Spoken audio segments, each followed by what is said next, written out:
বাংলাদেশের একটা স্কুলে কয়েকজন শিক্ষক সহ ১৫০ জনের মতো ছাত্রছাত্রীকে আটক করে রেখেছে এএমইউ জঙ্গি গোষ্ঠীর সদস্যরা। কমান্ডার অফিসার রাজের মৃত্যুর পর এই জঙ্গি গোষ্ঠী গা ঢাকা দিয়েছিল, কিন্তু আজকে ২ বছর পর তারা আবার জি স্কুলে এসে হানা দিয়েছে। ইতিমধ্যে ২ ঘন্টা অতিক্রম হয়ে গেছে, আইন শৃঙ্খলা বাহিনীর কোনো পদক্ষেপ গ্রহণ করেনি। যতক্ষণ না পর্যন্ত সরকার থেকে কোনো নির্দেশনা আসবে না, ততক্ষণ হয়তো কিছু হবে না। আমরা জানতে পেরেছি ফরেনসিক বিভাগের সিনিয়র ডাক্তার জাহিদ সাহেবের ছেলে শুভ ও আজ বাচ্চাদের সাথে আটক অবস্থায়। তাহলে কি সরকার স্কুলের শিক্ষক আর ছাত্রদের বাঁচানোর জন্য কিছু করবে না? এইদিকে জঙ্গি গোষ্ঠীর কমান্ডার আলতাফ কল দিয়ে তার বসকে সব জানিয়ে দিয়েছে এবং কি কি করতে হবে সেগুলো তার বসের কাছ থেকে জেনে নিল। সেনাবাহিনী ও সোয়াটের সদস্যরা অবস্থান করছে স্কুলের আশেপাশে। সেনাপ্রধান কথা বলছেন তার ঊর্ধ্বতন কর্মকর্তার সাথে। স্যার, স্কুলের গেট ও পুরো স্কুল এরিয়া ইনভিজিবল তার দিয়ে ইলেকট্রিক মাইন পুঁতে রেখেছে। কি করব, কিভাবে করব কিছু বুঝতে পারছি না। স্কুল এরিয়াতে প্রবেশ না করে আমরা কোনো পদক্ষেপ গ্রহণ করতে পারছি না। ওপাশ থেকে কি বলছে শোনা যাচ্ছে না। সেনাপ্রধানের মুখে চিন্তার ছাপ ফুটে ওঠে। কিছুক্ষণ পর সেনাপ্রধান বলেন, স্যার, আমরা চেষ্টা করছি, দেখি কি করা যায়। নিউজ শুনে রিয়া আপু, রিমি, দুলাভাই চলে আসেন স্কুলে। সকল বাচ্চাদের পিতা মাতা সবাই ভেতরে আসার চেষ্টা করছে, কিন্তু আইন শৃঙ্খলা বাহিনী কাউকে ভেতরে আসতে দিচ্ছে না। এইদিকে ভেতরে স্যার ও ম্যাডামদের মারধর করছে জঙ্গিরা। এইদিকে হুট করে ডিএইচ নামের কেউ একজন সবার চোখ আড়াল করে স্কুল এরিয়াতে প্রবেশ করে খুব সাবধানে স্কুল বিল্ডিংয়ে প্রবেশ করে খুব চতুরতার সহিত বাইরে থাকা জঙ্গিদের এক এক করে মেরে একটা রুমে রেখে দেয়। Ground floor, first floor, second floor, third floor clear করে যখন ফোর্থ ফ্লোরে পৌঁছায়, তখন দেখতে পায় ৪-৫ জন জঙ্গি শিক্ষকদের ঘিরে দাঁড়িয়ে আছে। ডিএইচ তার পেছন থেকে রাশিয়ান পিস্তল বের করে সাইলেন্সার লাগিয়ে ১০ সেকেন্ডের ভেতরে সবার মাথা ফুটো করে দিল। ডিএইচ সবার সামনে গিয়ে একবার সবার দিকে তাকিয়ে সবাইকে নিচে নামার জন্য ইশারা করলো। সব কিছু ভালো করে পর্যবেক্ষণ করে সেনাপ্রধানকে মেসেজ করে। সেনাপ্রধান ফোন বের করে মেসেজটা পড়তে শুরু করেন। মেসেজটা এমন ছিল, স্যার, ভেতরে সবকিছু ক্লিয়ার, জঙ্গিদের লাশগুলো দেখতে পারেন। আমি থাকতে এদেশে কোনো জঙ্গি মাথা তুলে দাঁড়াতে পারবে না। আমি মাইনগুলো ডিসপোজ করে দিয়েছি, চিন্তা নেই, আমি আসি। ডিএইচ। সেনাপ্রধান মেসেজটা পড়ে স্কুলের দিকে তাকাতেই দেখতে পেলেন স্কুলের ভেতর থেকে বাচ্চারা সহ স্যার ও ম্যাডামরা বেরিয়ে আসছেন। সেনাপ্রধানের ইশারা পেয়ে সেনাবাহিনী ও সোয়াট সদস্যরা ভেতরে প্রবেশ করে। শুভকে বাইরে দেখতে পেয়ে রিয়া আপু, রিমি ও দুলাভাই শুভর কাছে চলে যায়। স্কুলের ভেতর থেকে যখন জঙ্গিদের লাশ বের করে আনা হয়, সবাই সেটা দেখে ভয় পেয়ে যায়, কারণ তাদের বুকে বড় করে লেখা, the warrior is back. Riya আপু সেনাপ্রধানের সামনে গিয়ে বলেন, স্যার, আপনাদের অনেক ধন্যবাদ আমার ছেলে সহ বাকি সবাইকে বাঁচানোর জন্য। যে এই কাজ করেছে সেই অফিসারকে আমরা দেখতে চাই। কোথায় তিনি, যার জন্য আমরা সবাই আমাদের ছেলেকে ফিরে পেলাম? আমি জানি কে এই কাজ করেছে। মানে? স্যার, মজা করছেন আমাদের সাথে? দেখুন, আমি আপনাদের সাথে মিথ্যে কথা বলবো না, তবে আজকে এই অপারেশনে কোনো আইন শৃঙ্খলা বাহিনী কোনো অফিসার পরিচালনা করেনি। কি? তাহলে কে করেছে এই অপারেশন? ডিওইস নামের একজন। এই দেখুন, সে আমায় মেসেজ দিয়েছে। সবাই মেসেজটা দেখে একজন আরেকজনের দিকে তাকায়। বিকেলে বাসায় বসে দুলাভাই, রিয়া আপু, রিমি টিভিতে আজকে জঙ্গি হামলার নিউজ দেখছিল। তখন দুলাভাইয়ের ফোন বেজে ওঠে। দুলাভাই ফোন রিসিভ করে কানে ধরে শুনতে পান কিছু কথা। দুলাভাই ফোন রাখতেই রিমি বলে, কি হয়েছে ভাইয়া? কে ফোন দিয়েছিল? হেড অফিস থেকে কল দিয়েছিল, আর কালকে সকালে তাড়াতাড়ি যেতে বলো ফরেন্সিক ডিপার্টমেন্টে। হঠাৎ করে কেন? কালকে ফরেন্সিক বিভাগের প্রধান আসছেন আমাদের এখানে। কি জানি নতুন একটা কাজের জন্য আসছেন তিনি, এটাই বললো। ও আচ্ছা, আমরা তো এখানে আছি, তবে হঠাৎ করে এখানে কেন তিনি? জানি না, কালকেই জানতে পারবো। রাতের খাওয়া দাওয়া শেষ করে সবাই ঘুমিয়ে পড়ে। পরের দিন সকালে ঘুম থেকে উঠে নাস্তা করে রিমি আর দুলাভাই তাড়াতাড়ি বেরিয়ে পড়েন বাসা থেকে। সকাল 10টা, সবাই ফরেনসিক ডিপার্টমেন্টের সামনে ফুলের তোড়া হাতে দাঁড়িয়ে আছেন। তখনই সবাই দেখতে পায় একটা BMW গাড়ি ভেতরে প্রবেশ করে। কিছুক্ষণ পর সবাই দেখতে পায় গাড়ি থেকে একটা ছেলে বের হচ্ছে। ছেলেটাকে দেখে সবাই অবাক হয়ে যায়, কারণ খুব অল্প বয়সে এই প্রথম কেউ ফরেনসিক ডিপার্টমেন্ট প্রধান হয়েছে। রিমি তো ছেলেটাকে দেখে তার ভাইকে বলেই ফেললো, ভাইয়া, এই তো দেখছি ইয়াং একটা ছেলে। আমি তো মনে করেছিলাম মধ্যবয়স্ক কোনো লোক হবে। আমি তো অবাক হয়ে গেলাম রে। জাহিদ সাহেব এগিয়ে গিয়ে বলেন, হ্যালো স্যার, আমি জাহিদ। আমি আপনার অবর্তমানে এখানে দায়িত্বে ছিলাম। দেখুন, আমি আপনার থেকে অনেকটা ছোট হব, তাই সান্না বলে শেখর বললেই খুশি হব। বাই দ্য ওয়ে, আমি শেখর চৌধুরী। স্যার, হুম। সরি। এ হচ্ছে রিমি, আমার ছোট বোন, সাথে আমার সহযোগী। এরা হলো আরিফ, শামীম, সাথী। ভেতরে আসুন। তারপর সবাই সেই ফরেনসিক প্রধানের পেছন পেছন হাঁটা দিল। ফরেনসিক প্রধান সবার সাথে কথা বলে তার রুমে যাওয়ার আগে জাহিদ সাহেব এবং রিমিকে তার সাথে আসার জন্য বলেন। ফরেনসিক প্রধান তার রুমে এসে জাহিদ সাহেব আর রিমিকে বসতে বলে তার চেয়ারে বসে পড়েন। দেখুন, আমি জানি রাহুল আপনার শ্যালক ছিল এবং স্টিফেন রবার্টস মেরেছিল রাহুলকে। পুরোনো কথাগুলো বলে কি লাভ বলুন? আমরা ছোট ছেলেটাকে না বুঝে শুনে কত কষ্ট দিয়েছি। ছেলেটার অভাব আমরা হারায় টের পাচ্ছি এখন। রাহুলের কাজ কিন্তু এখনো অপূর্ণ রয়ে গেছে। অপূর্ণ রয়েছে মানে? এই ভিডিওটা দেখুন। ভিডিওতে দেখা যাচ্ছে রাহুল একটা লাশ একটা বক্সে ভরে কবর দিয়ে দিচ্ছে, সাথে কিছু মেডিসিন বক্সে রেখে দিল। তারপর ভিডিওটা শেষ হয়ে গেল। তখন রিমি বলে, এই লাশটা কিসের? লাশটা কেমিক্যাল দিয়ে রেখে দিল কেন? সেটা লাশটা খুঁজে পেলেই বলবো। কেমিক্যাল ছিটিয়ে দেওয়ার পরও লাশ কি ভালো থাকবে? আর এটা তো আজকে থেকে 2 বছর আগের ভিডিও। বললাম না, লাশ পেলে বলবো। আপনি খোঁজ নিয়ে দেখুন জায়গাটা কোথায়। আর এই কথাগুলো যাতে কেউ জানতে না পারে, তাহলে বড় ধরনের সমস্যা হবে। চলুন আমার সাথে, ডিপার্টমেন্টে ঘুরে দেখতে হবে। হ্যাঁ, চলুন। যখন জাহিদ সাহেব বের হতে যাবেন তখন তার ফোনটা বেজে ওঠে। তখন জাহিদ সাহেব বলে, রিমি, তুই এ নিয়ে পুরো ডিপার্টমেন্টটা ঘুরিয়ে দেখা। আমি? চলুন। এইদিকে স্টিফেন রবার্টস তার দলের এমন ব্যর্থতা দেখে চিৎকার করে ওঠে এবং বাংলাদেশে তার থাকা গুপ্তচর কবিরকে কল দিল। মালিক বলেন, কি করে মনে হলো? নিউজ দেখেছিস তুই? হ্যাঁ মালিক, দেখেছি। ওই হারামের বাচ্চা ডিএইচ এর খোঁজে আমার লোকে আমি লাগিয়ে রেখেছি। ওদিকের খবর কি? মালিক, খুঁজে যাচ্ছি, কিন্তু ওই কুত্তার বাচ্চা রাহুল কোথায় রেখেছে আমরা খুঁজে পাচ্ছি না। কি করছিসটা কি বলতো? 2 বছর ধরে একই কথা বলছিস। আরে বাংলাদেশ হলো একটা ছোট্ট জায়গা, এই জায়গায়ও খুঁজে পাচ্ছিস না? মালিক, ওই হারামের বাচ্চা তো একজন কমান্ডো। হারামের বাচ্চা কোথায় লুকিয়ে আছে বলতে পারবেন না? মালিক, একটা নিউজ শুনলাম। কি সেটা? ফরেন্সিক ডিপার্টমেন্ট নতুন একজন ফরেন্সিক ডাক্তার এসেছে। নতুন একজন এসেছে? হ্যাঁ মালিক। টাকা দিয়ে দেখ আমাদের সাথে নিয়ে আসতে পারিস কিনা, তাহলে ওকে দিয়ে কাজ চালিয়ে নিব। রিমি শেখরকে সবকিছু ঘুরিয়ে দেখাচ্ছিল।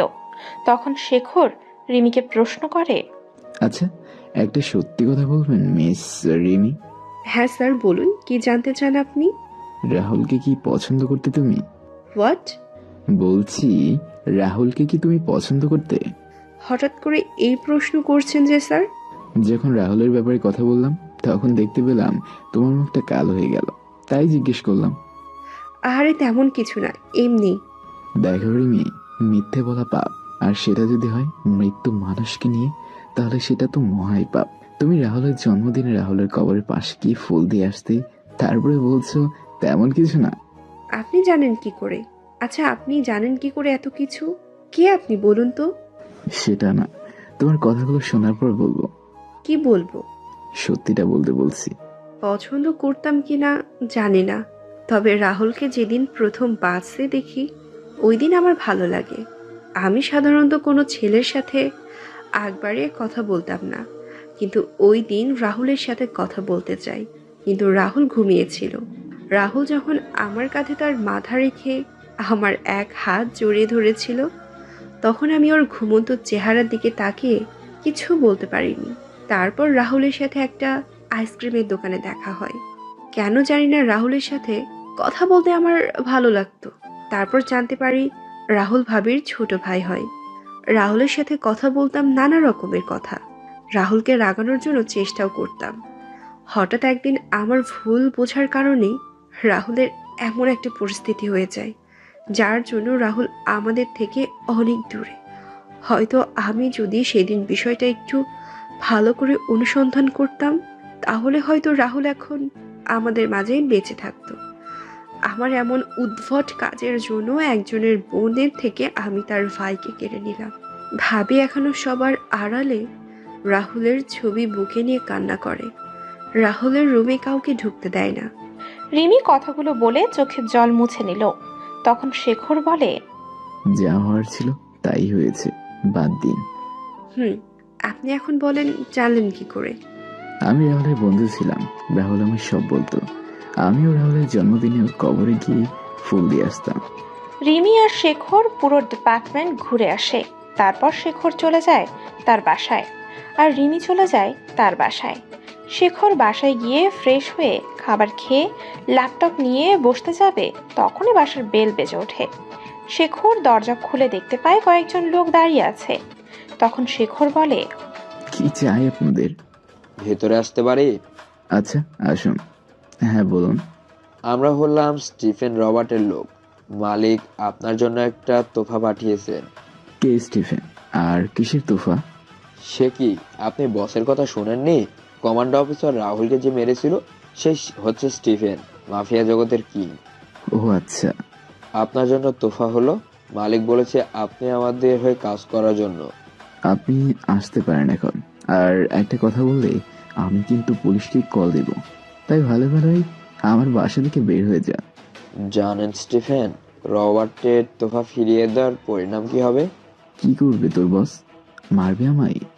চিরদিনের জন্য পৃথিবী ছাড়া করে দিবে তোকে। যা করার করতে বল। তোর মালিককে? আমি এসব ভয় পাই না। ভয় তো তোকে একবার পেতে হবে। রেডি থাক তুই। কথাগুলো বলে কবির বাসা থেকে বের হয়ে স্টিফেন রবার্টসকে জানিয়ে দিল।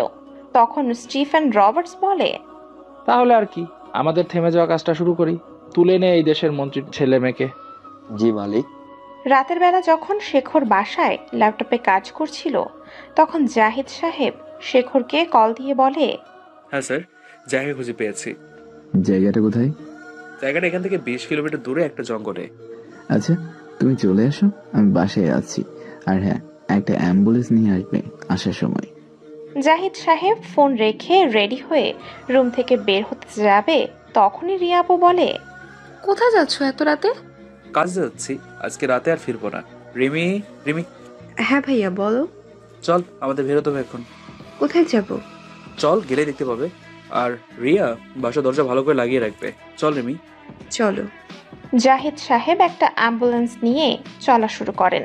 শেখরের বাড়ির সামনে এসে অ্যাম্বুলেন্স থামানোর কিছুক্ষণ পর শেখর চলে আসে। তারপর জাহিদ অ্যাম্বুলেন্স ছুটল ওই জঙ্গলের দিকে। 1 ঘন্টা পর জঙ্গলের ভেতরে একটা বাড়ির সামনে এসে অ্যাম্বুলেন্স এসে থামে। 3 জন অ্যাম্বুলেন্স থেকে নেমে বাড়ির ভেতরে প্রবেশ করে। তারপর ভিডিও দেখে একটা রুমের সামনে গিয়ে দাঁড়ায়। তারপর সাথে করে নিয়ে আসা মাটি কোড়ার জন্য কোদাল আর খুন্তি নিয়ে আসে। মাটি কোড়া শুরু করে। মাটিতে কুড়তে কুড়তে একটা কফিনের বক্স দেখতে পায়।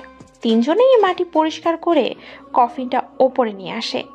রিমি যখন কফিনটা খুলতে যাবে, তখন শেখর বলে, সাবধান, এখানে কফিন খুলবে না, তাহলে এখানে থাকা পশু পাখি জঙ্গলের পাশে বসবাস করা মানুষের ক্ষতি হতে পারে। এটাকে এমন এক জায়গায় নিয়ে খুলতে হবে যাতে কারো কোনো ক্ষতি না হয়। আমাদের সবাইকে রেডিয়েশন থেকে বাঁচার জন্য যে এই পোশাক পরতে হবে। এরকম জায়গা তো, ভাইয়া আমাদের পুরাতন ওই গ্রাউন্ড রুম। কিন্তু এখানে তো ওরা আছে। ভাইয়া চলো, ওইখানে কেউ নেই। আর ওইখানে এমন একটা রুম আছে যা কেউ জানে না আমি ছাড়া। তাহলে এখান থেকে আমাদের তাড়াতাড়ি বের হতে হবে। 3 জনেই অনেক কষ্ট করে কফিনটা ধরাধরি করে অ্যাম্বুলেন্সে নিয়ে আসে। 3 জনই যখন গাড়িতে উঠে গাড়ি চালানো শুরু করে, তখন দেখতে পায় 2টা গাড়ি আসছে। এটা দেখে জাহিদ ও রিমি ভয় পেয়ে যায়। তখন শেখর বলে, কি হলো, গাড়ি স্টার্ট দাও। সামনে দেখতে পাচ্ছেন না আপনি? সরো, আমি গাড়ি চালাচ্ছি আর তোমরা পিছনে চলে যাও। আমি যতক্ষণ না বলছি ততক্ষণ গাড়ি দরজা খুলবে না। আচ্ছা। আরে এইদিকে কোথায় যাচ্ছ? তাহলে যাব কি করে? ভিতরে দিয়ে যাও। শেখর কথাগুলো বলে গাড়ি স্টার্ট দিল, তবে গাড়ির লাইট অফ করে। গাড়িগুলো কাছে আসতেই শেখর লাইট অন করে দিয়ে গিয়ার বাড়িয়ে দিয়ে টান দিল। লোকগুলো তখন গুলি করা শুরু করলো, আর শেখর কোনো কিছু না করে অ্যাম্বুলেন্স টানতে লাগলো। কিছুক্ষণ পর অ্যাম্বুলেন্স থেকে নেমে যায় কিছুক্ষণের জন্য, তারপর আবার অ্যাম্বুলেন্সে উঠে আবার চলা শুরু করলো। শেখর গাড়ির আয়নায় দেখতে পেল একটা গাড়ি থেকে দাঁড়িয়ে আছে কেউ একজন, দাঁড়িয়ে মেশিন গান নিয়ে অবিরাম গুলি করে যাচ্ছে। গুলির শব্দ শুনে জঙ্গলে থাকা সকল পশু পাখি উড়াল দিচ্ছে, দৌড়দৌড়ি করছে। জাহিদ ও রিমি গুলির শব্দে কানে হাত দিয়ে বসে আছে। কিছুক্ষণ পর পরিস্থিতি শান্ত হয়ে যায়। গাড়ি যখন মেইন রোডে, তখন শেখর ভেতরের দরজা খুলে দিয়ে বলে চলে আসার জন্য। রিমি শেখরকে রাস্তা দেখিয়ে দিচ্ছে, আর শেখর গাড়ি চালাচ্ছে। কিছুক্ষণ পর একটা পুরনো হাসপাতালের পেছনে এসে অ্যাম্বুলেন্স থামে। তারপর তিনজন ধরাধরি করে অ্যাম্বুলেন্স থেকে কফিন নিয়ে একটা টিনের দরজা সরিয়ে ভেতরে গিয়ে স্ট্রেচারে নামিয়ে কফিন নিয়ে নিচে নামতে শুরু করে। নিচে নেমে কফিনটা একটা টেবিলের উপর রেখে রিমি স্ক্যানারে হাত রাখে, আর দরজা লক হয়ে যায়।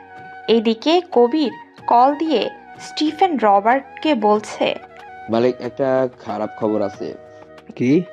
মালিক, আমরা আজকে ওই জাহিদের পিছু নিয়েছিলাম, কিন্তু পথিমধ্যে পুলিশ চেকপোস্ট করে ওদের হারিয়ে ফেলি।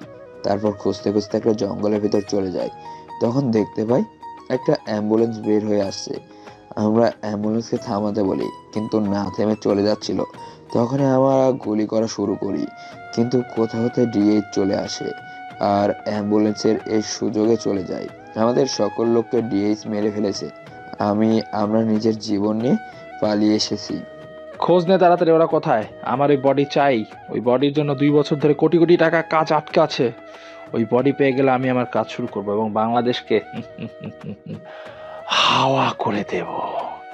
জি মালিক, করেছি। ওই ছেলে মেয়েদের কি করেছিস? কালকে দুপুরের আগেই নিউজ চ্যানেলে আপনি সুসংবাদ শুনতে পারবেন। সেটাই যেন হয়। এইদিকে তিনজনে পোশাক পরে নিয়ে কফিনের সামনে এসে কফিনের সকল পিন খুলতে লাগলো। পিনগুলো খোলা হয়ে গেলে কফিনের ওপরে ঢাকনা সরিয়ে দেখতে পায় একটা 20 থেকে 30 বছরের ছেলের লাশ। রিমি এবং জাহিদ ছেলের শরীর দেখে অবাক হয়, কারণ ছেলের শরীর পুরো সুস্থ লোকের মতো। তখন শেখর বলে, রিমি, লাইটটা অফ করে দাও আর এলইডি লাইটটা অন করো, সাথে এক্সরে মেশিনটা রেডি করো। রিমি গিয়ে লাইট অফ করে এলইডি লাইট জ্বালিয়ে এক্সরে মেশিন রেডি করে লাশের কাছে আসতেই দেখতে পায় ছেলেটার বুক কাটা এবং পুরো বুকে সবুজ আভা দেখা যাচ্ছে। তখন রিমি বলে ওঠে, এটা তো রেডিয়েশন। এই ছেলের শরীরের ভিতরে রেডিয়েশন আছে স্যার। আপনারা এখান থেকে সরে আসুন। কুল মিস রিমি, এর শরীরে কোনো রেডিয়েশন নেই। কি বলছেন কি? এখানে স্পষ্ট বোঝা যাচ্ছে রেডিয়েশন আছে, তারপরও বলছেন এই ছেলেকে কবর দিয়ে দেওয়াই ভালো। বেশি কথা না বলে লাশটা বের করতে আমার সাহায্য করুন। কিন্তু এই তো এত কথা না বলে লাশটা বের করে এক্সরে মেশিনে নিয়ে চলুন। লাশটা মেশিনে নিয়ে দেখতে পায় লাশের বুকে 2টা মাঝারি সাইজের টেস্ট টিউব বোতল রাখা। সেই বোতলগুলো থেকে সবুজ আভা আসছে। লাশটা সার্জারি টেবিলে নিয়ে শেখর যখন কাটা অংশের সেলাইগুলো কাটতে যাবে, তখন রিমির ফোন বেজে ওঠে। রিমি ফোন নিয়ে দেখতে পায় রিয়া আপু কল দিয়েছে। তখন রিমি কল রিসিভ করে বলে, হ্যাঁ ভাবি, বলো। তোর ভাইয়া কি তোর সাথে আছে? হ্যাঁ, কি হয়েছে বলো তো।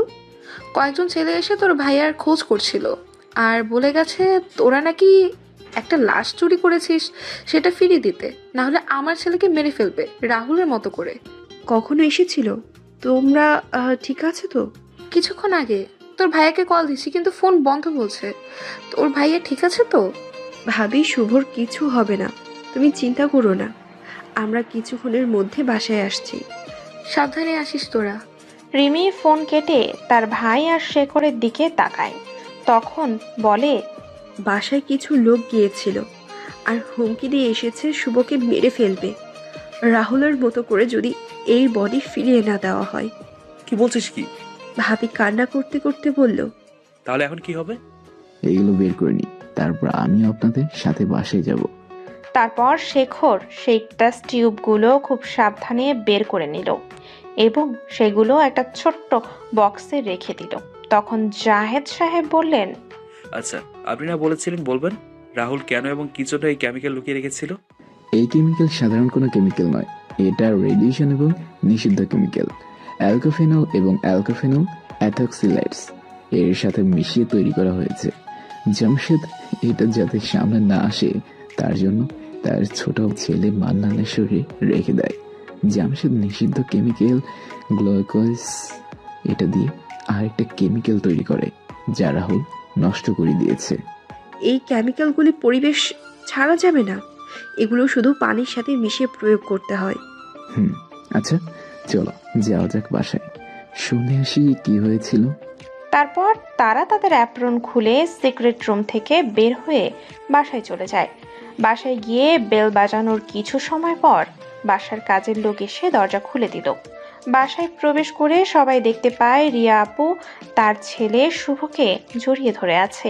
আর তারপর জাহিদ সাহেব গিয়ে রিয়া আপুকে শান্ত করেন এবং শুরু থেকে সব বলার জন্য বলেন। রিয়া আপুর মুখে সব শুনে শেখর বলে, আচ্ছা লোকগুলোর মাঝে কারো হাতে কেবি লেখা ব্রেসলেট ছিল?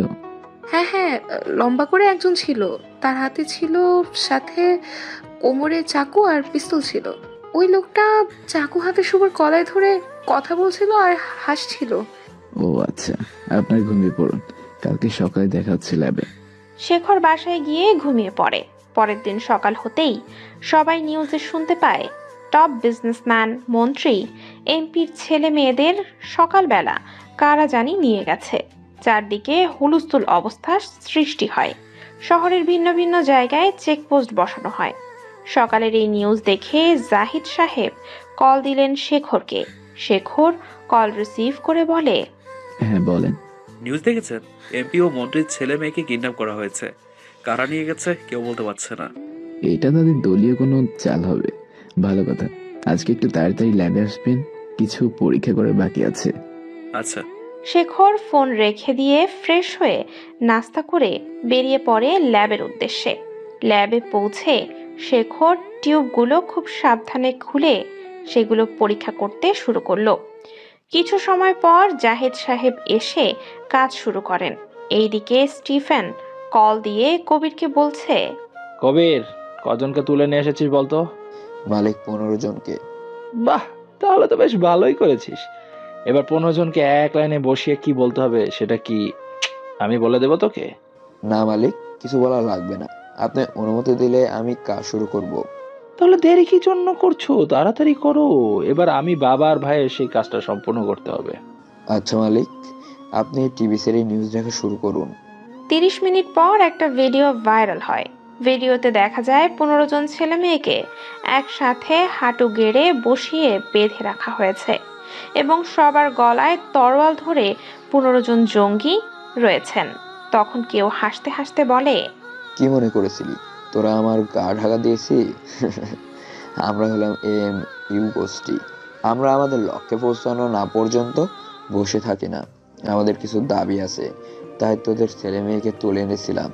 এখন তোরা যদি মানতে পারিস তাহলে আমরা এদের ছেড়ে দিব, আর না মানতে পারলে সবার গলা আলাদা করে দিব। ভিডিওটা রিমি রিয়া আপু দেখে ভয় পেয়ে কল দিল জাহিদকে। জাহিদ সাহেব কল রিসিভ করে টিভি অন করে নিউজ দেখা শুরু করলেন। এইদিকে কবির বলছে, আমাদের প্রথম দাবি হলো আমাদের ছোট মালিক মান্না ভাইয়ের লাশ ফিরিয়ে দিতে হবে, যা এখনই ফরেন্সিক ডিপার্টমেন্টের প্রধান কাছ থেকে আসে। দ্বিতীয় দাবি হলো মান্না মালিকের লাশ ওই ফরেন্সিক প্রধান ও জাহিদ সাহেবকে নিয়ে আসতে হবে। ঠিকানা আমি ওদের মেসেজ করে দিয়েছি। যদি কোনো চালাকি করার চেষ্টা হয় তাহলে খোদার কসম 15 মিনিট অন্তর অন্তর একটা করে প্রাণ কোরবান হবে। সময় আজকে বিকেল 4টা পর্যন্ত। নিউজটা দেখে মন্ত্রীর সকল এমপিকে কল দেওয়া শুরু করেন, শেখর এবং জাহিদ সাহেবকে। এইদিকে জাহিদ সাহেব বলছে, এখন কি হবে? এই লাশটা তো দিয়ে দিতে হবে। দিয়ে দিব, তাদের সমস্যা কি? কি বলছেন কি? তাদের যদি দিয়ে দিতেই হবে তাহলে আমরা কেন এত কষ্ট করে লাশটা নিয়ে এলাম? আর এই কেমিক্যাল ওদের হাতে পড়লে ওরা পুরো দেশটা ধ্বংস করে দেবে। আরে এত হাইপার হচ্ছেন কেন? একটু রিল্যাক্স থাকুন। আপনি কি করতে চাইছেন কি বলুন তো? সেটা সময় হলেই জানতে পারবেন। এখন নিজের ফোনটা বন্ধ রাখুন, তাহলে একটু পরেই বুঝতে পারবেন। কিছু সময় পর ল্যাবের ভেতরে এক এক করে 8 মন্ত্রী ও 7 এমপি প্রবেশ করেন এবং উচ্চস্বরে কথা বলা শুরু করেন। তখন শেখর বলে, স্যার, এই লাশটা ওদের হাতে দিলে বাংলাদেশে অনেক ক্ষতি করে দিবে। এই লাশটা কোনো সাধারণ লাশ নয় স্যার, এটা হচ্ছে একটা মানব কেমিক্যাল, যে কেমিক্যাল বাংলাদেশ সহ বিশ্বের সকল দেশে নিষিদ্ধ ঘোষণা করা হয়েছে। শেখরের কোনো কথা কেউ শুনছে না। তখন শেখর লাশের ওপর থেকে কালো কাপড় সরিয়ে নিতেই সবাই দেখতে পায় লাশের বুক থেকে সবুজ আভা বের হচ্ছে। তখন এটা দেখে সবাই পিছিয়ে যায়। শেখর বলে, স্যার, এটা ওদের হাতে গেলে সাধারণ মানুষের ক্ষতি হবে। আপনারা কেন বুঝতে পারছেন না? তখন জাহিদ সাহেবের ফোন বেজে ওঠে। জাহিদ ফোন রিসিভ করে যা শুনতে পায় তা শুনে সাথে সাথেই বসে পড়ে। শেখর জাহিদের সামনে গিয়ে বলে, কি হয়েছে? তুমি এরকম করছো কেন? আমার ছেলেকে ওই জঙ্গিরা ওদের সাথে নিয়ে গেছে, রিমি আর রিয়াকে মেরে। এবার স্যার আমাদের লাশটা দিয়ে দিতে হবে। জাহিদ সাহেবের কথা শেষ হওয়ার আগেই তার ফোনে একটা ভিডিও আসে।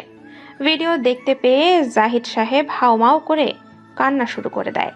শেখর ফোন হাতে নিয়ে দেখতে পায় ফোনটা হাতে নিয়ে দেখতে পেলাম শুভর গলায় ও তলোয়ার ধরে আছে, আর শুভ কান্না করছে। হারামি বাচ্চাগুলো এই বাচ্চাটার গায়ে হাত তুলেছে। চিন্তা করবেন না, আমি লাশ নিয়ে যাচ্ছি, আর আপনি বাসায় চলে যান। আমি শুভ বাকিদের নিয়ে আসবো এই লাশ দিয়ে। শেখর অ্যাম্বুলেন্সে লাশ নিয়ে রওনা দিল কবিরের বলা ঠিকানায়। 40 মিনিট পর ঠিকানায় চলে আসলে শেখরকে গাড়ি থামানোর জন্য ইশারা করে 4 জন জঙ্গি। শেখর গাড়ি থামিয়ে গাড়ি থেকে নেমে 2 জন জঙ্গি শেখরকে চেক করে, আর 2 জন অ্যাম্বুলেন্সের পেছন দিক থেকে কফিন দেখতে পেয়ে বলে লাশ আছে। তারপর কফিন আর শেখরকে নিয়ে ভেতরে চলে যায়। ভিতরে ঢুকে দেখতে পেলাম 35 জন জঙ্গি হবে। এই ছেলে মেয়েগুলোর গলায় তলোয়ার ধরে আছে, কিন্তু আমি শুভকে দেখতে না পেয়ে বললাম, শুভ কই? ওই যে তোমার বাপ আসে। তোমরা মানুষ, একটা বাচ্চার গায়ে হাত তুলিস? এই ডাক্তার, বেশি কথা বলবি না, তাহলে শুইয়ে দিব। আচ্ছা আচ্ছা, এবার ওদের ছেড়ে দাও, আমি ওদের কথা মতো নিয়ে আসছি সব। আচ্ছা, এবার সব কয়ডারে মারবো একসাথে। এই শালাকে দিয়ে শুরু করব। বলেছিলাম তোর মামা বেঁচে থাকলে আমাদের মেরে ফেলতো। এবার এই শালাকে তার মামার কাছে পাঠিয়ে দিব। দেখো, তোমরা কিন্তু তোমার কথার বরখেলাপ করছো। আমরা এএমইউ গোষ্ঠী, আমাদেরকে প্রাণে কখনো বাঁচিয়ে রাখে না। এই ছেলেটাকে এখনই নিয়ে যাই। শালা মা তখন মামা আর দেশ নিয়ে কথা বলছিল। এখন দেখি কে বাঁচায় তোকে, দেখি ওর মামা ওকে বাঁচাতে আসে কিনা। কবির কথাগুলো বলে যখন হাসছিল, তখন কবির এবং তার লোকেরা হাসির সাথে আরও একটা হাসি মিলিত হলো, তবে সেটা উচ্চস্বরে। কবির পাশে তাকিয়ে তার হাসি থামিয়ে বলে ওঠে, কি ব্যাপার, তুই হাসিস যে? এমন একটা ঘটনা দেখে কি পাগল হয়ে গেছিস তুই? পাগল তো তুই হবি এখন। মানে? শেখর হাসতে হাসতে কবিরের সামনে গিয়ে কবিরের কানে কানে বলে ওঠে, একের ভিতর দুই, বাঁচবি না তোরা কেউই। রাহ। চুপ একদম। শেখর কথাটা বলে কবিরের থেকে তার AK-47 হাতে নিয়ে কয়েক সেকেন্ডের ভেতরে সবার কপাল ফুটো করে দিল। কবিরের হাতে পিস্তল দিয়ে শেখর বাকিদেরকে মারতে শুরু করে। শেখর এক একটা করে সবাইকে মেরে কবিরের সামনে গিয়ে বলে, কি বলে যে গালি দিয়েছিলি তুই? আমো? হ্যাঁ বল। কবির ছুরি হাতে নিয়ে যখনই শেখরকে মারতে যাবে, তার আগেই শেখর তার হাতে থাকা ছুরি দিয়ে কবিরের বুকে বসিয়ে দিয়ে বলে, তুই একজন নিষ্পাপ বাচ্চার গায়ে হাত দিয়েছিলি, তারপর তুই তাকে বাজে ভাষায় গালি দিয়েছিস। জানিস না বাচ্চাদের মাঝে ফেরেশতা থাকে, তাহলে উপরে যিনি আছেন তাকে বিশ্বাস করিস তো? তিনি যেমন ফেরেশতা সৃষ্টি করেছেন তেমনই তোর মতো শয়তানদেরও, আর সেই শয়তানকে ধ্বংস করার জন্য আমাকে বাঁচিয়ে রেখেছেন। শেখর যখন কথাগুলো বলছিল তখন কবিরের ফোন বেজে ওঠে। শেখর ফোনটা বের করে দেখতে পায় স্টিফেন এর কল। তখন কবির বলে, মালিক, ও ফিরে এসেছে, ও আমায় মেরে ফেলবে। কে ফিরে এসেছে আর কে মারবে তোকে? কি হয়েছে কবির? তখনই শেখর পিস্তল দিয়ে কবিরের কপালে পিস্তলের সকল গুলি ঢুকিয়ে দিল। স্টিফেন রবার্ট চিৎকার দিয়ে বলছে, এই কে তুই? তুই কিন্তু কাজটা ঠিক করিসনি, এর পরিণাম কিন্তু খুব ভয়ঙ্কর হবে। এই 2 বছর তোর সকল কৃত্রিম ডালপালা কেটে ফেলেছি, এবার তোর প্রাকৃতিকভাবে বেড়ে ওঠা ডালপালাগুলো কেটে ফেলবো। কে তুই? কেটে ফেলবি মানে? 1-এর ভিতর 2, বাঁচবি না তুই। কে? রাজ তুই? বাংলাদেশ সেনাবাহিনীর চিতার under cover captain Shekhar Chowdhury Rahul. তোকে তো আমি মেরে ফেলেছিলাম, তাহলে? তুই মারবি আমাকে? তুই আমার ছোট ভাইকে এনএসআই এর কমান্ড অফিসার রাজকে মেরেছিস। দীর্ঘদিন তোর অপেক্ষায় ছিলাম, খুব তাড়াতাড়ি আমি তোর কাছে আসবো। রাহুল কথাগুলো বলে তার মুখে থাকা কৃত্রিম মাস্কটা খুলে নিল আর শুভ মামা বলে চিৎকার দিয়ে উঠল। রাহুল গিয়ে শুভর বাঁধন খুলে শুভকে জড়িয়ে ধরে শুভর কপালে একটা চুমো দিল। তারপর বাকিদের খুলে রাহুল বলে, তোমাদের জিজ্ঞেস করলে বলবে তোমরা কিছু দেখতে পাওনি, অন্ধকার ছিল। রাহুল সবাইকে নিয়ে গাড়িতে তুলে যার যার বাসায় পৌঁছে দিয়ে শুভকে নিয়ে বাসায় চলে যায়। রিয়া আপু, জাহিদ সাহেব আর রিমি বাসায় বসেছিল। সবাই শুভর চিৎকার শুনে সামনে তাকায়। সামনে তাকিয়ে সবাই অবাক হয়ে যায়। রিয়া আপু দৌড়ে এসে শুভকে জড়িয়ে ধরে আর বলে, বাবা তোর কিছু হয়নি তো? তুই ঠিক আছিস তো? শুভ তার মাকে জড়িয়ে ধরে বলে, মা আমার কিচ্ছু হয়নি, ছোট মামা আমাকে কিচ্ছু হতে দেয়নি। ছোট মামা মানে? বাবা কি বলছিস তুই? শুভ রাহুলের সামনে এসে রাহুলের মুখের মাস্ক খুলে দিল। তখন সবাই অবাক হয়ে তাকিয়ে রইল। রিয়া আপু রাহুলকে দেখে রাহুল বলে চিৎকার দিয়ে এসে জড়িয়ে ধরল আর কান্না করতে লাগলো। রাহুল বলে, কান্না করছিস কেন? এই দেখ আমি ফিরে এসেছি। আরে দুলা ভাই, তুমি কিছু বলবে না? তুমিও দেখছি কান্না করছো। তুমি সালা কোনো কথা বলবে না। জানো ওই লাশ দেখে আমাদের সেদিন কি হয়েছিল? তোমার আপুকে স্বাভাবিক করতে আমার 6 মাস সময় লেগেছিল। আরে তোমরা কি শুরু করলে বলো তো? আপু, আমার শার্ট কিন্তু বেরিয়ে যাচ্ছে, আর তোর নাকের এই গোলো লাগছে আমার শার্টে। ছি ছি। কোনো কথা বলবি না। তুই এতদিন আসিসনি কেন? কোথায় ছিলি? আমি তো একটা মিশনে গিয়েছিলাম, 3 মাস আগেই ফিরেছি। আরে আবার কান্না করে? আইবিচি ফরেন্সিক ডাক্তার, এদের শান্ত করো তো। রিমি একবার রাহুলের দিকে তাকিয়ে আবার মাথা নিচু করে নিল। রাহুল রিয়া আপুকে তার থেকে ছাড়িয়ে নিয়ে বলল, অনেকদিন হলো তোর হাতের খাবার খাইনি, খাইয়ে দিবি? খুব খিদে লেগেছে। হুম, নিয়ে আসছি, তুই বস এখানে। তা জায়েদ সাহেব কেমন দিলাম? ভাই, তোমায় আমার কিছু বলার নেই, তবে বলো তো লাশ কোথায় মানান্নের? লাশ আমি পরিয়ে দিয়েছি। কেন? এদের মতো নরপশুদের কি আরো বাঁচিয়ে রাখবো? কোনো কথা বলবি না এখন, আগে খাবার খেয়ে নে। খুব খিদে লাগছে। রাহুল খাবার খাচ্ছিল আর শুভর সাথে খেলা করছিল। তখন রাহুলের চোখে পড়ে রিমির উপরে। রাহুল একটা হাসি দিয়ে শুভর সাথে খেলা শুরু করে। আর তখন রিমি মনে মনে বলে, কি ছেলে রে বাবা, এত বড় হয়ে গেছে তাও আপুর হাতে খাচ্ছে, আর খাচ্ছে তো রাক্ষসের মতো খেয়েই যাচ্ছে। পিচির দিকে চোখ পড়তে দেখতে পেলাম আমার দিকে তাকিয়ে আছে। তখন বললাম, কি ব্যাপার পিচি, এভাবে তাকিয়ে দেখছো কেন? এমনভাবে তাকিয়ে থাকলে তো আমাদের পেট ব্যথা হবে। তুমিও তো পরে নিজে ভাইকে খাইয়ে দিতে। ওই কি শুরু করছেন তখন থেকে? আমি কোন দিক দিয়ে আমাকে পিচ্ছি মনে হয়?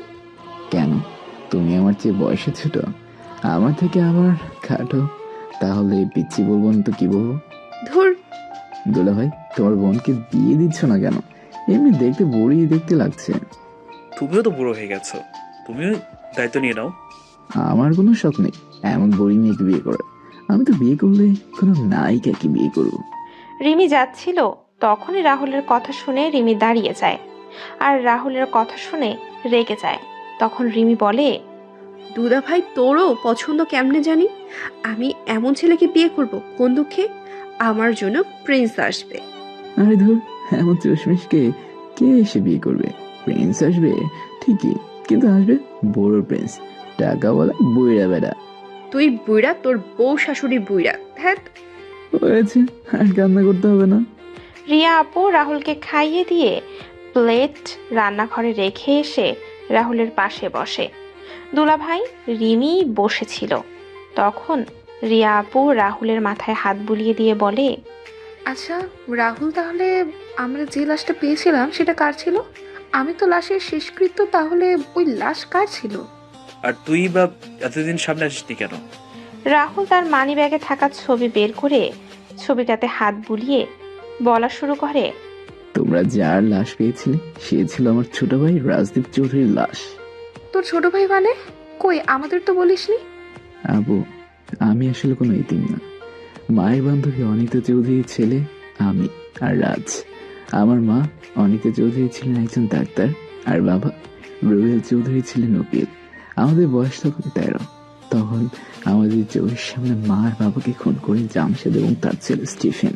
তারপর থেকেই মা শিরিন আমাদের দুই ভাইকে একসাথে কখনো যেন সামনে না আসি তার জন্য রাজকে লন্ডনে পাঠিয়ে দেন আর আমাকে দেশে রেখে যান।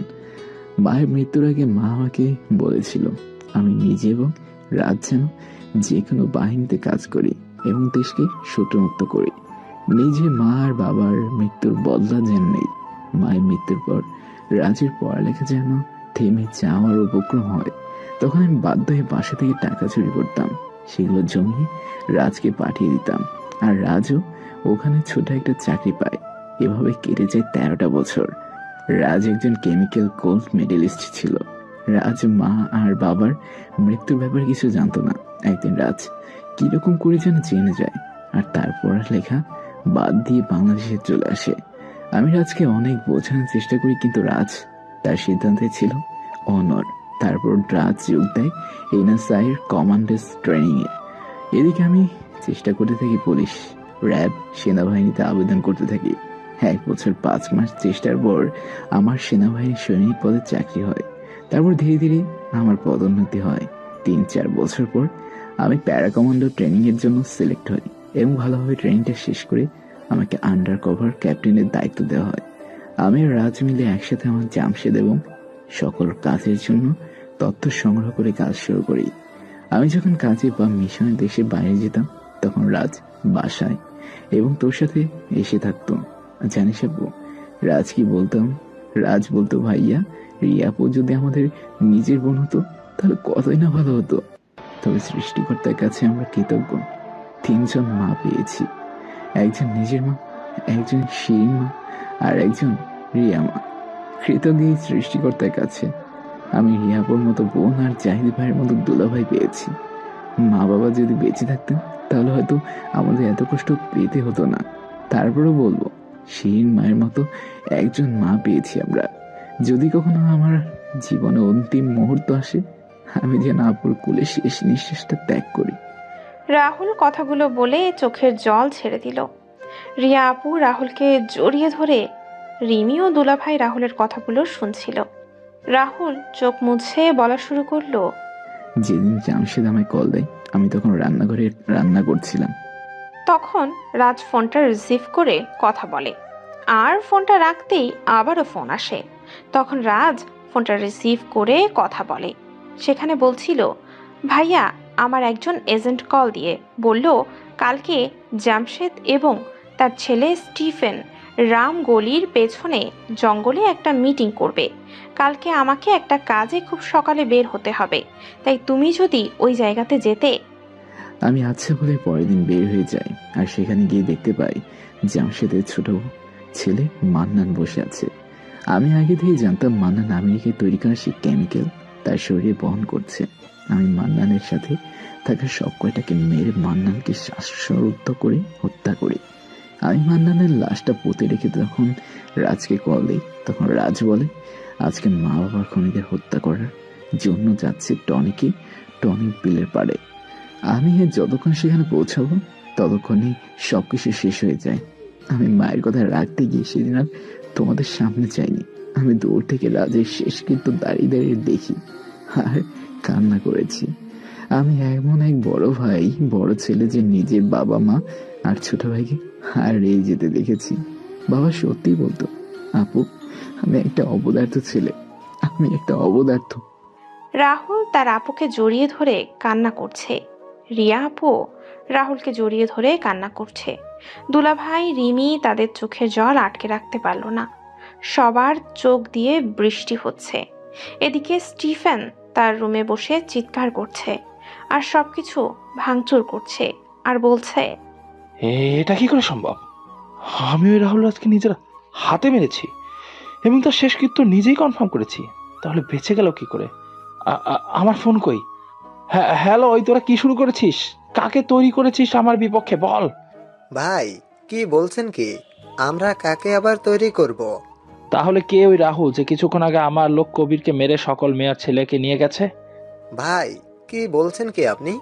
ওই ছেলে মেয়েকে তো ডিএইচ নামের কেউ বাঁচিয়ে নিয়েছে। তুই পাগল হয়েছিস? রাহুল আমার সাথে কথা বলেছে। ভাই আপনি তো ওকে নিজের হাতে হত্যা করেছেন। তাহলে আপনি আমার কথা বিশ্বাস না করলে নিউজ দেখুন। স্টিফেন রবার্ট নিউজে দেখতে পায় ওই ছেলেমেয়েরা বলছে ডিএইচ নামের কেউ বাঁচিয়েছে তাদের। স্টিফেন রবার্ট মাথায় হাত দিয়ে বসে পড়ে আর চিন্তা করতে থাকে সবকিছু। এদিকে ভাই কান্না করিস না। হয়তো রাজ আমাদের সাথে অল্প কিছুদিনের আয়ু নিয়ে এসেছিল, তাই আমাদের ছেড়ে চলে গেছে। তুই আমায় কেন আগে বলিসনি রাহুল? তাহলে হয়তো আমার ভাইটাকে হারাতাম না রে। কি করবো আপু, আমি যে মাকে কথা দিয়েছিলাম, আমার ভাইটা আমার একা করে দিয়ে চলে গেল। রাহুল আমাদের ভেঙে পড়ে চলবে না। স্টিভেন রবার্টকে শেষ করে রাজের এই ইচ্ছেটা পূরণ করতে হবে তোমায়। তোমার মা বাবার খুনিকে শেষ করতে হবে এবং রাজের আত্মাকে শান্তি দিতে হবে। আমি মা বাবা আর বড় ভাই মেজো ভাইকে জানিয়ে দেই সবাই। না দুলা ভাই, এখন কিছু বলা যাবে না কাউকে। আমি যে বেঁচে আছি সেটা যেন কেউ জানতে না পারে। কেন? কারণ এখনো একজন অপরিচিত প্লেয়ার আছে যার খোঁজ আমি পাইনি, তবে খুব তাড়াতাড়ি পেয়ে যাব। সব কিছু আমার মাথার উপর দিয়ে যাচ্ছে আর কেমন যেন রহস্যময় লাগছে ব্যাপারটা। আমারও লাগছে। আমি এতদিন যেভাবে শেখর হিসেবে ছিলাম এখনো থাকবো শেখর হিসেবে। আপু আমি এখন আসি। আসি মানে? আমার বাসায় ফিরতে হবে, বাসায় কিছু কাজ আছে। কোথাও যাওয়া হচ্ছে না তোর, তুই আমাদের সাথে থাকবি। আমি আমার এক ভাইকে কাছে পেয়ে বাঁচাতে পারিনি, কিন্তু তোকে হারাতে পারবো না। রাহুল এখানে থেকে যাও। তোমার আপু তোমায় নিয়ে চিন্তা করবে, শরীর খারাপ করবে। তার চেয়ে তুমি এখানে থাকো। কিন্তু আমি এইখানে থাকলে সবাই সন্দেহ করবে তোমাদের এবং বিপদ হবে তোমাদের। তুই এখানে থাকবি ব্যাস। তুই থাকলে আমি কোনো বিপদকে ভয় পাই না। শুভ ও রাহুলকে জড়িয়ে ধরে থাকতে বলে রাহুল শুভর মাথায় হাত বুলিয়ে দিয়ে আর দ্বিমত করেনি। রাহুল শুভকে নিয়ে তার রুমে চলে যায়। রাহুল ফ্রেশ হয়ে শুভকে পাশে নিয়ে ঘুমিয়ে পড়ে। বিকেলে রাহুল ঘুম থেকে উঠে ছাদে গিয়ে দোলনায় বসে আর রাজের সাথে কাটানো ছবি এবং ভিডিও দেখছিল। হঠাৎ করে রিমি এসে বলে, বসতে পারি? কে? আমি? ও আপনি, বসুন। কি করছিলেন? বাতাস খাচ্ছিলাম। তুমি খাবে পিচ্ছি?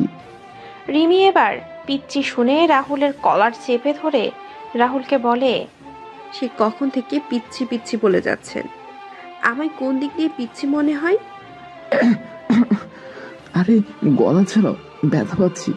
আচ্ছা আমি বলবো না, তোমার মতো আটার বস্তা আমায় পিষে ফেলছো। আমি কি আটার বস্তা?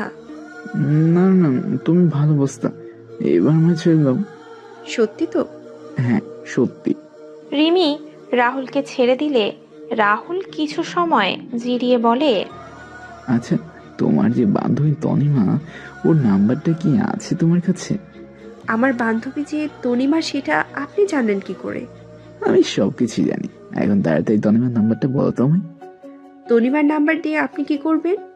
দেখেছ আমি কি তোমায় এমনি এমনি পিচ্ছি বলি? আবার তাহলে তুমি প্রশ্ন করছো কেন? মানুষ নাম্বার দিয়ে কি করে? প্রেম করে। আমিও প্রেম করবো তনিমার সাথে। কি আপনার মতো একটা বুইড়া বেটা আমার বান্ধবীর সাথে প্রেম করবেন? কখনো না। তনিমা আপনাকে রিজেক্ট করে দিবে। আচ্ছা তুমি নাম্বার দাও, আমি এখন প্রমাণ করে দিচ্ছি। যদি রিজেক্ট করে দেয় তাহলে? হুম, তুমি যা বলবেন তা মেনে নিব। সত্যি তো? হুম। নাম্বার তুলুন। হ্যালো, তনিমা, কেমন আছো? ভালো আছি। কে আপনি? আমি শেখর। ও আচ্ছা, আপনি আমায় কল দিয়েছেন, আমি তো ভাবতে পারছি না। তা এখন কোথায় আছো তুমি? বাসে আছি। তোমার বাসার পিছনে বাগানে আসতে পারবে? আমি আসছি তো এইদিকে, তাই ভাবছিলাম দেখা করে যেতাম তোমার সাথে। আচ্ছা, আমি আসছি। ফোনটা কেটে বললাম, কি মিস রিমি, দেখলেন তো? যাই, আমি দেখা করে আসি গিয়ে। আমি যাব। তুমি কি করবে? তনিমার সাথে আমার কিছু দরকার আছে। দরকার না, আমাদের প্রেম দেখতে যাচ্ছ? আমার আর খেয়ে দিয়ে কাজ নেই, আমি ওনার বুইড়া বেটার প্রেম দেখতে যাব। কুল কুল, চলুন। রাহুল আর রিমি বাসা থেকে বের হয়ে যায়। কিছু সময় পর তনিমার বাসা পার্কে চলে আসে দুজনে এবং দেখতে পায় তনিমা আগে থেকেই বসে পায়চারি করছে। তখন রাহুল তনিমার সামনে গিয়ে বলে, হাই। হ্যালো। একটু মনে হয় দেরি হয়ে গেল, তাই না? না না, দেরি হয়নি তো। রিমি, তুইও এসেছিস সাথে? আমি কি চলে যাব? এ মা, আমি কি তা বললাম? তুমি চাইলে চলে যেতে পারো, আমি কি রিক্সা ডেকে দিব তোমায়? সৃষ্টিকর্তা আমায় কথা বলার জন্য মুখ আর দেখার জন্য চোখ দিয়েছে।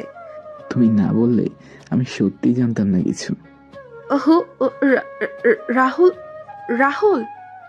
রিমি রাহুলকে ধাক্কা দিয়ে সেখান থেকে রাহুলকে নিয়ে সরে যাওয়ার আগেই গুলি লাগে রিমির, আর রিমি মাটিতে পড়ে যায়। রাহুল গুলির শব্দ শুনে একবার রিমির দিকে তাকিয়ে তার পেছনে থাকা পিস্তল বের করে গুলি করতে লাগলো। এক সময় লোকগুলো গাড়ি করে সেখান থেকে চলে যায়। রাহুল গাড়ির পেছন না ছুটে রিমির কাছে চলে আসে। রাহুল এসে দেখে তনিমা রিমিকে ডাকছে, কিন্তু রিমি রিমি, হ্যাঁ রিমি, রিমি। রিমি দোস্ত, কথা বল। এই রিমি। রিমি পাস চেক করে দেখতে পেলাম রিমি অজ্ঞান হয়ে গেছে আর গুলিটা বাম কাঁধে লেগেছে। আমি সময় নষ্ট না করে গাড়িতে তুলে রিমিকে হাসপাতালে নিয়ে গেলাম। হাসপাতালে নিয়ে গেলে ডাক্তার রিমিকে চেক করে অপারেশন থিয়েটারে নিয়ে যায়। রাহুল তার ফোন বের করে রিয়া আপু আর জাহিদকে জানিয়ে দিল। রাহুল আর তনিমা অপারেশন থিয়েটারের বাইরে বসে আছে। কিছুক্ষণ পর রিয়া আপু আর জাহিদ চলে আসেন। সবাই অপেক্ষা করতে থাকে ডাক্তার বের হওয়ার। 40 মিনিট পর ডাক্তার বের হয়ে আসে আর বলেন, চিন্তার কোনো কারণ নেই, রোগী বিপদমুক্ত। সবাই যেন প্রাণ ফিরে পেল। রিমির জ্ঞান ফিরলে সবাই রিমির সাথে কথা বলে। রিমি রাহুলকে দেখতে না পেয়ে বলে, ভাবি, তোমার ভাই কই? ওই তো বাইরে বসে আছে, আমি পাঠিয়ে দিচ্ছি। রিয়া আপু সবাইকে নিয়ে বাইরে এসে রাহুলকে ভেতরে পাঠিয়ে দিল। রাহুল ক্যাবিনের ভেতরে প্রবেশ করে এবং দেখতে পায় রুমে ঢুকে দেখতে পেলাম রিমির চোখটা বন্ধ করে বসে আছে। আমি রিমির পাশে গিয়ে বসলাম। তখন রিমির চোখটা খুলে আমার দিকে তাকায়। কেমন লাগছে এখন তোমার? ভালো। আচ্ছা, খুব ব্যথা করছে কি? আপনার আবার কি হলো? চোখগুলো কেমন যেন লাল লাল হয়ে আছে। চোখে কিছু একটা পড়েছে, তাই হয়তো। মিথ্যা বলছেন কেন? আমি আবার কি মিথ্যে বললাম? আপনি নিজেই আমার থেকে ভালো করে জানেন আপনি মিথ্যা বলছেন না সত্যি বলছেন। বলুন না কেন আপনার চোখ লাল হয়ে গেছে? কি বলবো আমি, বলো তো? কান্না কেন করেছেন আপনি? সত্যি বলতে হবে? হ্যাঁ, বলতে হবে সত্যি। আসলে আমি তারপর? আসলে আমি কোনো ব্যক্তির কষ্ট সহ্য করতে পারি না, আর তোমার সাথে যা হলো সেটা আমার জন্য হলো, তাই আর কি। মন চাচ্ছে আপনাকে। থাক, আর বলতে হবে না, মুখের কথা মুখেই থাক। 2 দিন রিমি হাসপাতালে থাকার পর আজকে সবাই রিমিকে নিয়ে বাসায় ফেরে। সবাই ফ্রেশ হয়ে নিচে এসে নাস্তা করছিল আর কথা বলছিল। তখন বাসায় তনিমা আসে। রিমি তো তনিমাকে দেখে কিছুটা রেগেই যায়। তনিমা রাহুলের পাশে চেয়ারে বসে আছে আর রিমিকে বলে, কেমন আছিস রিমি তুই? ভালো আছি, তুই কেমন আছিস? ভালো। ভাবি, ভাইয়া কেমন আছেন? আমরা ভালো আছি। তনিমা, কি খবর তোমার? এই তো চলছে। নাও নাস্তা করো। না না, আমি নাস্তা করে এসেছি। আর খাও তুমি। হ্যাঁ তনিমা, খেয়ে নে, এত ভালোবেসে দিচ্ছে। আমি কেন যেন পোড়া পোড়া গন্ধ পাচ্ছি। আমার কানেও আসছে, কিন্তু এই গন্ধটা একটু অন্যরকম পোড়া। কিন্তু আমি তো পাচ্ছি না। বাসে কি আগুন লাগছে নাকি? না, বাসায় লাগবে কেন? তাহলে কোথায় লেগেছে? হয়তো কারো অন্তরে। হাই এ কপাল, যদি দেখতে পারতাম তাহলে ঢেলে দিতাম কি। কথাটা বলে রিমির পায়ে দিলাম এক গোতা। আহ, উহ, মা গো। কি হলো রিমি? চিৎকার দিচ্ছিস কেন বলতো? আহ, ও মা, পেতনির মতো না চেঁচিয়ে বলবি তো কি হয়েছে। আমার পায়ে কে যেন গোতা দিচ্ছে। ও মা গো। কে গোতা দিবে? নিজে নিজের পায়ে গোতা দিয়ে নাটক করছে। ওই, আমি কেন নিজের পায়ে নিজে গোতা দিতে যাব? আমি কি পাগল? ওটা পাগলি হবে, পাগল না। আর কোনো কথা না, নাস্তা শেষ করো। শালার ব্যাডা বুইড়া, এটা তোর কাজ। দাঁড়া তুই, আমিও কম না। আহ মা, আহ, কি হলো তানিমা? পাই কি যেন গুতা মারছে। কি? কে গুতো মারবে? মনে হয় কোনো রাক্ষসী বিড়ালি দৌড় দিয়ে গেছে। ওই, মুখ সামলে কথা বলবেন কিন্তু। রাহুল যখন রিমির সাথে কথা বলছিল তখন বাসার ভেতরে পুলিশ কমিশনার ও কিছু পুলিশ প্রবেশ করে এবং রাহুলকে ঘিরে ধরে। সবাই দাঁড়িয়ে যায়। তখন রাহুল পুলিশ কমিশনারকে বলে, কি ব্যাপার, আপনারা এখানে কেন? আপনাকে নিয়ে যাওয়ার জন্য। আমার অপরাধ? কমান্ডার অফিসার রাজকে হত্যা করার জন্য এবং দেশদ্রোহী কাজের জন্য। কি প্রমাণ আছে আমার ভাই এমন একটা কাজ করেছে? স্টিফেন রবার্ট ভিডিও করে সব কিছু বলেছে এবং রাহুল এবং স্টিফেনের ফোন আলাপও শুনেছি। অফিসার স্টিফেনের রবার্ট তো ওনাকে ফাঁসানোর জন্য ভিডিও হয়তো পোস্ট করছে। কে সত্যি বলছে আর কে মিথ্যে বলছে সেটা আমরা খুঁজে বের করব, আপনি না। দেখুন জাহিদ সাহেব, আইন কিন্তু প্রমাণের পথে চলে। মিস্টার রাহুল, আশা করি আপনি আমাদের সাথে কোঅপারেট করবেন। মিস্টার কমিশনার, আপনি কি ভুলে গেছেন আমার পরিচয় কি? স্টিফেন রবার্টের কথায় আপনি আচ্ছা চলুন। কিন্তু রাহুল। আপু, রিমির পাশে থাক তোরা, চিন্তা করিস না, আমি খুব তাড়াতাড়ি ফিরে আসবো। আমি এখনই কথা বলছি উপর মহলে। তোলা ভাই, পিবি এলাকার পাখা গজে মরিবার তরে, আমি আসবো ফিরে। চলুন অফিসার। পুলিশ কমিশনারের সাথে রাহুল হাসতে হাসতে বাসা থেকে বের হয়ে যায়। পুলিশের গাড়িতে উঠে বসে। রাহুলকে নিয়ে পুলিশের গাড়ি চলা শুরু করলো। রাহুল দেখতে পায় গাড়িটা থানার দিকে না গিয়ে অন্যদিকে যাচ্ছে। তখন রাহুল বলে, কি ব্যাপার, এদিকে কোথায় যাচ্ছে? সেটা না হয় কিছু সময় পর বুঝতে ও দেখতে পারবে। কিছু সময় পর রাহুলকে একটা ভাঙা বাড়িতে নিয়ে আসে। রাহুলকে গাড়ির থেকে নামিয়ে ভেতরে নিয়ে যাওয়ার পর রাহুল ভেতরে যাচ্ছে আর বাড়ির দিকে চোখ বুলিয়ে নিচ্ছে। কিছু সময় পর রাহুলকে একটা রুমে নিয়ে চেয়ারের সাথে বেঁধে রাখা হয়। রাহুল অনেকবার জিজ্ঞেস করেছিল তাকে থানায় না নিয়ে কেন এইখানে নিয়ে আসা হলো, কিন্তু কেউ কিচ্ছু বলেনি। এইদিকে জাহিদ সেনাপ্রধানকে কল দিয়ে সবকিছু বলে। তখন সেনাপ্রধান বলেন, কি বলছেন কি আপনি? রাহুল বেঁচে আছে? হ্যাঁ স্যার, কিন্তু পুলিশ কমিশনার এসে নিয়ে গেল রাহুলকে, কিন্তু থানায় ফোন দিয়ে জানতে পারলাম রাহুলকে নিয়ে ওরা থানায় যায়নি। স্যার, একটু খোঁজ নিয়ে দেখবেন আপনি।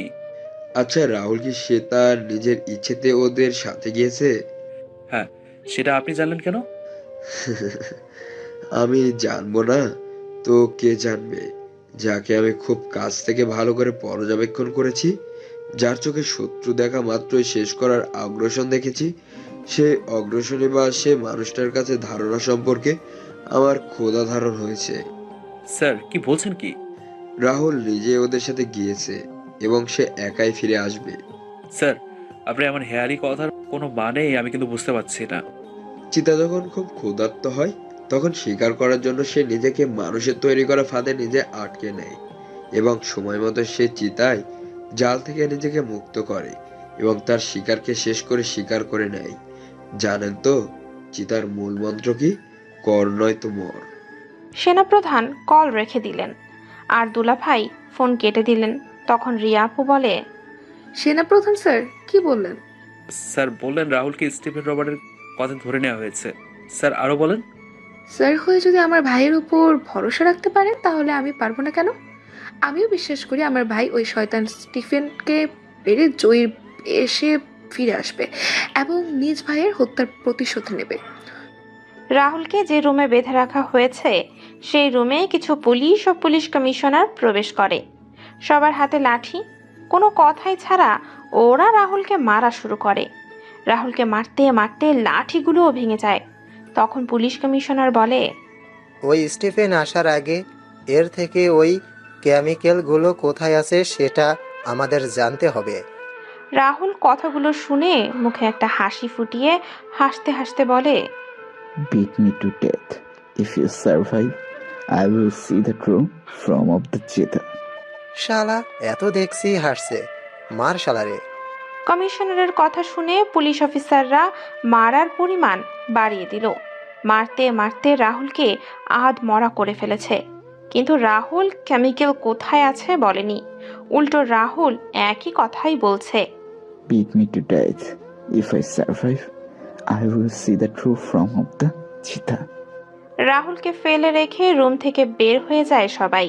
আর রাহুল বসে হাসছে। 40 মিনিট পর রাহুল পায়ের শব্দ শুনে বুঝতে পারে 50-60 জন লোক এদিকেই আসছে। রাহুল সামনে তাকিয়ে দেখতে পায় পুলিশ কমিশনারের সাথে কেউ রুমে প্রবেশ করে। রাহুল সামনের লোকটার দিকে তাকিয়ে দেখতে পায় আর বলে ওঠে, আপনি এখানে কেন? রাহুলের কথা শুনে হাসতে হাসতে রাহুলের বুকে লাথি দিল আর রাহুল মাটিতে পড়ে গেল। তখন লোকটা রাহুলের বুকে পা দিয়ে চেপে ধরে বলে, হ্যাঁ আমি, আমাকে দেখে অবাক হয়ে গেছিস বুঝি? অবাক হবো কেন? এ কমিশনার, এই ছেলে কি বলে রে? আমায় দেখে অবাক হয়নি? ভাই, এই শালাকে এত মার মারলাম কিন্তু শালা কিছু বলেনি। দেখুন আপনার সামনে কেমন করে হাসছে। তোরা দুই ভাই মিলে কি দৌড়টায় না আমায় করালি। আমার বাবা আর ছোট ভাইকে মারলি তুই, আর আমি মারলাম তোর ছোট ভাইকে। এবার তুইও মরবি আমার হাতে, যেমন করে তোর ছোট ভাইকে মেরেছিলাম। আচ্ছা তাই নাকি? আমরা দুই ভাই, তুই এটা জানলি কি করে? এটা তো আবুর বাসার লোক ছাড়া আর কেউ জানতো না। সবুজ, এই সবুজ, একে দেখতে পাচ্ছিস? সবুজ, তুই এখানে? সবুজ, এই সবুজ হলো আমার লোক। তোর ছোট ভাইকে মারার পর আমি সবুজকে তোর বোনের বাসায় পাঠিয়ে দিই। তারপর থেকে সকল ইনফরমেশন সবুজই আমায় কালেক্ট করে দিত। সবুজ, তুই কিন্তু কাজটা ঠিক করিসনি। আমার আপু দুলা ভাই তোকে কত বিশ্বাস করতো, আর তুই এমন বেইমানি করলি। অবশ্য করবি না কেন, তুই যে একটা বেইমানের সাথে মিলে আসছিস। তোর মুখ দেখছি অনেক কথা বলছে, এবার বল কেমিক্যাল কোথায় লুকিয়ে রেখেছিস তুই? মেরে ফেললেও বলবো না কেমিক্যাল কোথায় আছে। দেশপ্রেম কি হবে এই দেশপ্রেম দেখিয়ে? এখন দেশপ্রেম দিয়ে কাজ হয় না, এখন টাকা দিয়ে কাজ হয়। তোকে আগেও বলেছি, এখনো বলছি, কত টাকা চাই তোর? তুই যা বলবি আমি তোকে তাই দেবো। বল কেমিক্যাল কোথায়? টাকা? তোর মতো একজন দেশদ্রোহীকে বুঝবে দেশপ্রেমের? দেশপ্রেমের মূল কথা হচ্ছে জনগণের কল্যাণে ব্যক্তিগত স্বার্থকে ত্যাগ করে নিজেকে দেশের তরে বিলিয়ে দেওয়া। যেখানে ভুল বা বৈষম্য বা অবিচার থাকবো সেখানে কথা বলবো, কারণ এটা আমার দেশ, আমার মাতৃভূমি, এটা আমার গণতন্ত্র, এবং এই দেশকে দেওদের মতো দেশদ্রোহীর থেকে রক্ষা করা আমার মতো একজন দেশপ্রেমিকের দায়িত্ব। এই জন্যই কবি বলেছেন, স্বদেশের উপকারী নাই যার মন, কেবলই মানুষ তারে, পশু সেই জন। এই দেশ নিয়ে অনেক কথা বলেছিস, তাহলে এই দেশ তোর ভাইকে বাঁচালো না কেন? ওই যে একটু আগে বললাম, তোদের মতো দেশদ্রোহীকে শেষ করার জন্য প্রয়োজন হলে নিজের প্রাণ দিয়ে দিব, আর আমার ভাই দেশকে রক্ষা করার জন্য নিজের প্রাণ বিলিয়ে দিয়েছে। এটাই হচ্ছে একজন দেশপ্রেমিকের কাজ, যা আমার ভাই করে গিয়েছে। এবার তোকে কে বাঁচাবে রাহুল? তোকে কে বাঁচাবে স্টিফেন? রাহুল কথাটা বলে মাটি থেকে দাঁড়িয়ে যায় আর স্টিফেন পড়ে যায় মাটিতে। তখন রাহুল হাসতে হাসতে বলে, তুই কি মনে করেছিলি তুই আমাকে এখানে নিয়ে এসেছিস? মানে? আমি তোকে এখানে নিয়ে এসেছি, তাও তোর লোককে ব্যবহার করে। তুই কি মনে করেছিস সবুজ তোর হয়ে এখনো কাজ করছে? আরে সবুজ তার কাজের জন্য ক্ষমা চেয়েছে এবং সে নিজে পুলিশের কাছে আত্মসমর্পণ করেছে। সবুজ, তুই আমার সাথে বেইমানি করলি? কিন্তু ওই রাহুল তুই জানলি কি করে? তোর মতো অপরাধীরা ছোট ছোট ভুল করিস, আর আমরা সেগুলো ধরে নিয়ে তোদের উপরে ফেলি। তুই সবুজের কাছে খুশি হয়ে সবুজকে একটা চেন ও আইফোন গিফট করলি, কিন্তু তুই এটা চিন্তা করলি না যে একজন চাকরের কাছে এগুলো দেখে আনলো সবাই কি ভাববে। আমি বাসায় আসার পর থেকে সবুজের উপর সন্দেহ হয়, তারপর আমি সবুজকে চোখে চোখে রাখি, আর একদিন সবুজকে হাতে নাতে ধরে ফেলি। তারপর সবুজ আমার কাছে সবকিছু খুলে বলে। সব শুনে তারপর আমি প্ল্যান করে তোকে এখানে নিয়ে আসি, আর এখন তুই এবং এই কমিশনের পালা। এই মার শালাকে। পুলিশ কমিশনারের কথা বলা শেষ করার আগেই রাহুল পুলিশ কমিশনারের পিস্তল হাতে নিয়ে গুলি করা শুরু করলো। রাহুল কয়েকজনকে গুলি করে মেরে ফেললো। পিস্তলের গুলি শেষ হয়ে গেলে রাহুল পিস্তল ফেলে দিয়ে একজন একজন করে মারতে লাগলো। রাহুল মারছে, নিজেও মার খাচ্ছে। 5 মিনিট পর রাহুল সবাইকে মেরে পুলিশ কমিশনার আর স্টিফেনের সামনে এসে দাঁড়ায়। তখন স্টিফেন, রবার্ট আর পুলিশ কমিশনার লাঠি নিয়ে এগিয়ে আসে রাহুলের দিকে। রাহুলকে দুজনে এসে আঘাত করে। তখন রাহুল বলে, কিসব লাঠি নিয়ে এসেছিস? আমার গায়ে আঘাত করার সাথে সাথে ভেঙে গেল। রাহুল কথাটা বলে পুলিশ কমিশনার আর স্টিফেন রবার্টকে মারতে শুরু করে। রাহুল দুজনের সামনে চেয়ার টেনে বসে পড়ে। তারপর বলে, আমার বাবা আর মাকে তুই এবং তোর বাবা কেন মেরেছিলি? তোর মা বাবাকে? ডাক্তার অনিতা চৌধুরী ও উকিল রুবেল চৌধুরী। কি, তোরা ওই ডাক্তার আর উকিলের ছেলে? তোরা এত বড় হয়ে গেছিস? হ্যাঁ, এবার বল কেন মেরেছিলি? তোর বাবা মা মিলে আমার বাবার সকল ব্যবসা নষ্ট করে দিচ্ছিল, তাই আমি আর বাবা মিলে তোর বাবা মাকে মেরে ফেলি। আমার বাবার নকল ওষুধের ব্যাপারে জেনে যায় তোর বাবা মা, তারপর কোর্ট থেকে নোটিশ বের করে আমাদের সবকিছু শেষ করে দেয়। তুইও এবার উপরে যা, কমিশনার তুইও যা। রাহুল কথাগুলো বলে দুজনের বুকে পিস্তলের গুলি ঢুকিয়ে দিল। রাহুল হাঁটতে হাঁটতে ধীর পায়ে সেখান থেকে বের হয়ে সেনাপ্রধানকে কল দিয়ে সব বলে দিল। তারপর গাড়ি নিয়ে বাসায় চলে যায়। রাহুল বাসায় এসে সোফায় বসে পড়ে। তখন রিয়া আপু, রিমি, দুলাভাই রাহুলের কাছে চলে আসে। তখন রাহুল বলে, আপু একটু পানি দিবি? রিয়া আপু পানি নিয়ে আসলে রাহুল পানি খেয়ে তার রুমে চলে যায়। রুমে গিয়ে বাথরুমে চলে যায়। বাথরুম থেকে 30 মিনিট পর বের হয়ে আসে এবং নিচে চলে যায়। সবাইকে বসে থাকতে দেখে রাহুল বলে, কি হয়েছে, এভাবে বসে আছো কেন? তোর এমন অবস্থা আর আমরা? আমার কি হয়েছে? কোনো কথা বলবি না। রিমি, ফার্স্ট এড বক্সটা নিয়ে আয়।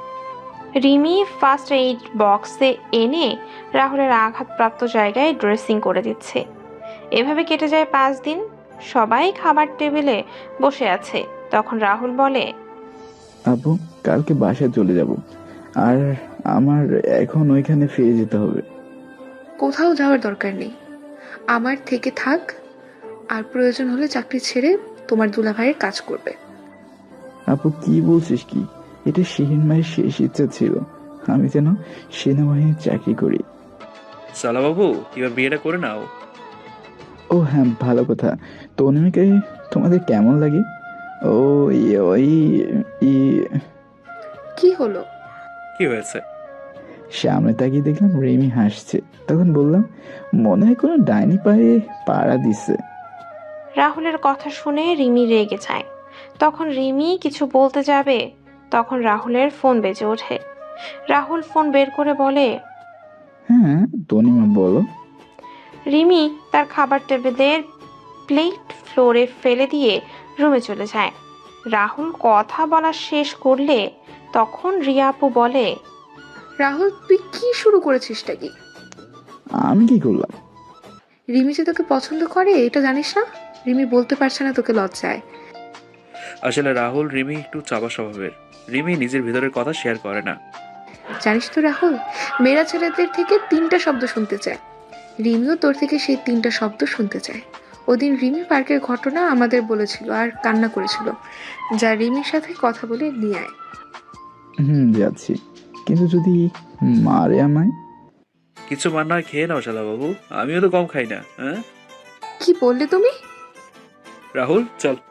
রিমির দরের সামনে গিয়ে ওকে দিয়ে দেখলাম রিমি জানালার ধারে দাঁড়িয়ে আছে, আমি রিমির পাশে দাঁড়ালাম আর রিমির দিকে তাকালাম।